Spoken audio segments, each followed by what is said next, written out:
So one thing you definitely want to be prepared for is having toilet paper for when nature calls. So at home, before you head out, just roll up some toilet paper into a tight, smaller roll.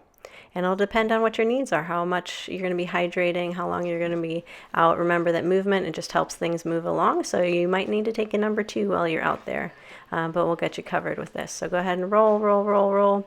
It's not okay to leave toilet paper out. You need to bury your waste, and that is just your poop, okay? That is just the shit. You're not going to leave your toilet paper out there. You need to pack that out with you. So once you have your roll, you can place that in a Ziploc bag. This will keep it dry in case you encounter any rain or any moist ground, anything like that.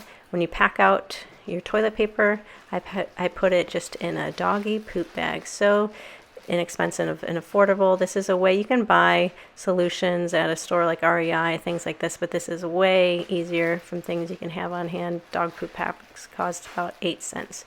So remember to leave no trace while you're out there, and may you always say the blessing and enjoy things. Let me know what else you might be interested in learning about. My goal is to help you live your healthiest life. Subscribing to this video helps me on that journey. I'm available for integrated lifestyle coaching if that interests you. We'll see you at the next video. Feel free to leave comments. May you always see the blessing.